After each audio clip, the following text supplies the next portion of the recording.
Ladies and gentlemen, this is Adarsh and welcome to my Konedi.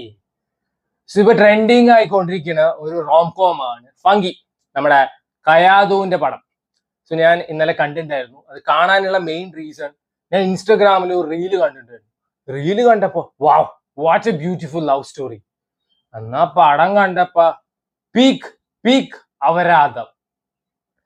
Funky എന്നായിരുന്നില്ല, monkey എന്നായിരുന്നു ഈ സിനിമയ്ക്കിടേണ്ട പേര്. അൺസഹിക്കബിൾ സാധനം. സോ ഈ സിനിമ ഫങ്കി എല്ലാ ഭാഷയിലും അവൈലബിൾ ആണ്. ബേസിക്കലി ഒരു തെലുങ്ക് സിനിമയാണ്. തമിഴും മലയാളം ഒക്കെ അവൈലബിൾ ആണ്. നെറ്റ്ഫ്ലിക്സിലാണ് സ്ട്രീം ചെയ്യുന്നത്. സോ കയാദുവിന്റെ പടമാണ് പറഞ്ഞിട്ട് കണ്ടതാണ്. സോ ഇതിലെ നായകനായിട്ട് വിശ്വക്സ് തന്നെയാണ് അഭിനയിച്ചിരിക്കുന്നത്. ഊച്ചാളി കോമാളിത്തരം കാണിച്ചിട്ട്, പേക്കൂത്ത് കാണിച്ചിട്ട് നായികയെ ഇംപ്രസ് ചെയ്യുന്ന നായകൻ. അത് കണ്ടിട്ട് നായിക ഇംപ്രസ് ആവുന്നു. ഇജാതി പേക്കൂത്ത് കണ്ടു കഴിഞ്ഞാൽ ആന്റിമാര് പോലും ഇംപ്രസ് ആവില്ല. അജാതി തേർഡ് റേറ്റ് കോമഡീസ് വേണമെങ്കിൽ എക്സാമ്പിൾ പറഞ്ഞുതരാം. എന്റെ അമ്മ പറഞ്ഞത് ഞാൻ കേട്ടാ മതിയായിരുന്നു. അമ്മ എന്താ പറഞ്ഞത്? അതല്ലേ പറഞ്ഞത്, ഞാൻ കേട്ടാ മതിയായിരുന്നു. പിന്നെ ഇവിടെ വെക്കുന്ന സ്റ്റെന്റിന്റെ കാര്യം പറയുമ്പോ സ്റ്റണ്ടിന്റെ കാര്യം പറയാം. അങ്ങനത്തെ തേർഡ് റേറ്റ് കോമഡീസ് ആണ് ഈ പടത്തിൽ ഫുൾ ഉള്ളത്. ഇടയ്ക്ക് ഒന്ന് രണ്ട് പോർഷൻസ്, ഈ 2 മണിക്കൂർ 10 മിനിറ്റിന്റെ സിനിമയിൽ ഒരു 10 മിനിറ്റ് ചില കോമഡീസ് ഒക്കെ വർക്കായി, ബാക്കി ഒറ്റ സാധനം വർക്കായിട്ടില്ല. സോ സിനിമ തുടങ്ങുമ്പോ തന്നെ മാസ് കദാസ് വിശ്വക്സൻ എന്നൊക്കെ എഴുതി കാണിക്കുന്നുണ്ട്. തെലുങ്കിൽ മാത്രം എല്ലാവരും സ്റ്റാർസ് ആണ്. Youth star, entertaining star, entertainment star, ചവര് കോരൽ സ്റ്റാർ, തുണി അലക്കൽ സ്റ്റാർ, പാത്രം കഴുകൽ സ്റ്റാർ. ആകാശത്ത് പോലും ഇത്രയും സ്റ്റാർ ഉണ്ടാവില്ല. മാസ് കദാസ് അച്ചാർ കമ്പനിക്കൊക്കെ ഇടാൻ പറ്റിയ പേര്. പക്ഷെ ഇതില് ഭയങ്കര ഒരു ഇറിറ്റേറ്റിംഗ് ഫാക്ടറായി തോന്നിയത് കയാദു ആണ്. കയാദുവിന് വിശ്വക്സന്റെ ക്യാരക്ടറിന് ഇഷ്ടേ അല്ല. പക്ഷെ എല്ലാ സീനിലും ഈ കൊച്ചു വലിഞ്ഞു കയറി അങ്ങോട്ട് വരികയാണ്. വിശ്വക്സനെ ഇഷ്ടമല്ല. സോ വിശ്വക്സന് കള്ളു കുടിക്കുമ്പോ ഈ കൊച്ചു കയറി വരും. ബാത്റൂമിൽ പോകുമ്പോ ഈ കൊച്ചു കയറി വരും. ബോധം കെട്ട് വീണ ഈ കൊച്ചു കയറി വരും. രാവിലെ തൊട്ട് വൈകുന്നേരം വരെ ഇവർ രണ്ടുപേരെ കുറെ കോമാളിത്തരം മാത്രമുള്ള ഒരു പടമാണ് മങ്കി. പടമാണ് ഇത്ര. വിശ്വക്സേന്റെ റീസെന്റ് ആയിട്ട് ലൈല പറഞ്ഞിട്ടൊരു പടം ഇറക്കിയിട്ടുണ്ടായിരുന്നു. അത് വൃത്തികെട്ട പടം. ഇതും അതേപോലത്തെ ഒരു പടം. സോ നമ്മുടെ നായകൻ ആളൊരു ഡയറക്ടറാണ്. സോ പടം ഡയറക്ട് ചെയ്തുകൊണ്ടിരിക്കുമ്പോഴേക്കും പ്രൊഡ്യൂസറുടെ ബോധം പോയി. 4 കോടി ബഡ്ജറ്റ് പറഞ്ഞ പടം 16 കോടിയായി മാറി. അണ്ണന്റെ കാറ്റ് പോയി. സോ ഇതറിഞ്ഞ് നായകന്റെ മകളായ കയാദു വരികയാണ്. സോ കയാദു വന്നിട്ട് പിന്നെ ഇവര് തമ്മിലുള്ള ഡിസ്കഷൻ, രാവിലെ തൊട്ട് രാത്രി വരെ ഈ സിനിമ ഡിസ്കഷൻ, ഇവര് തമ്മിലുള്ള കോമാളിത്തരം, ഇതന്നെയാണ് ഈ സിനിമ ഫുൾ ഉള്ളത്. ഈ സിനിമ വിശ്വക്സൻ ഡയറക്ട് ചെയ്യുന്ന സിനിമയുടെ പേര് ഫങ്കി എന്നാണ്. പക്ഷെ അതിൽ കാണിക്കുമ്പോൾ funky is A block buster. Real ലൈഫിൽ അത് ബോംബ് ബസ്റ്റർ.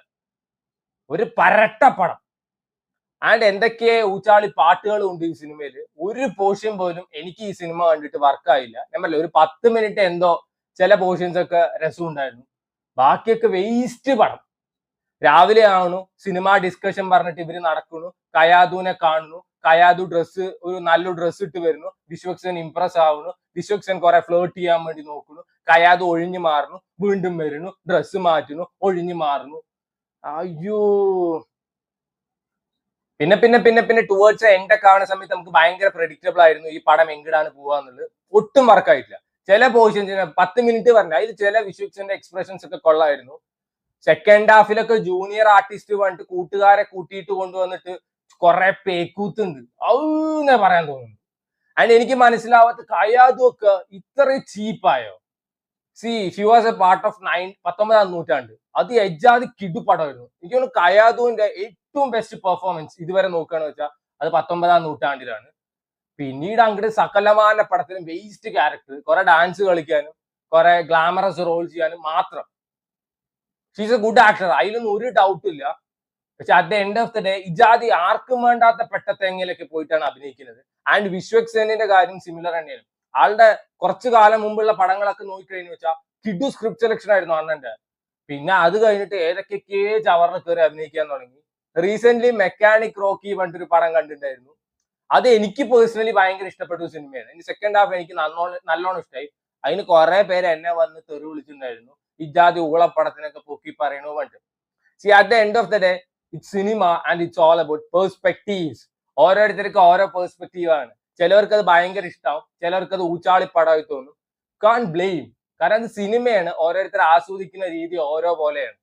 ചിലപ്പോ ഞാൻ അത് അക്സെപ്റ്റ് ചെയ്യുന്ന രീതി ആയിരിക്കില്ല വേറൊരാളെ അക്സെപ്റ്റ് ചെയ്യുന്നത്. അതുകൊണ്ടാണ് ഞാൻ ഏത് സിനിമയുടെ റിവ്യൂ ഇട്ടാലും താഴെ പോൾ ഇടുന്നത്. അപ്പൊ ഒരു 10-200 പേര് വന്ന് പോളിൽ വോട്ട് ചെയ്ത് കഴിഞ്ഞു വെച്ചാൽ ഡെഫിനറ്റ്ലി ആൾക്കാർക്ക് മനസ്സിലാവും ജനറൽ ഓഡിയൻസിന് ഇത് വർക്ക് ആയോ ഇല്ലേ എന്നൊക്കെ. അല്ലാതെ കമന്റ് സെക്ഷനും പോളും ഓഫ് ചെയ്ത് വെക്കാൻ അറിയാനിട്ടൊന്നും അല്ല. ഇത് വേണമെങ്കിൽ കാണുന്നവരാണെങ്കിൽ കാണട്ടെ, ആ ഒരു തോട്ടിലാണ് ഈ സാധനമൊക്കെ ഓൺ ആക്കി വെക്കുന്നത് ഞാൻ. എന്നിട്ട് വന്നിട്ട് സിനിമ അതാണ്, നിനക്ക് അതാണ്, നീ തേങ്ങയാണ് മാങ്ങയാണ് ഭ്രാന്ത്. സോ എനിക്ക് വർക്കായില്ല.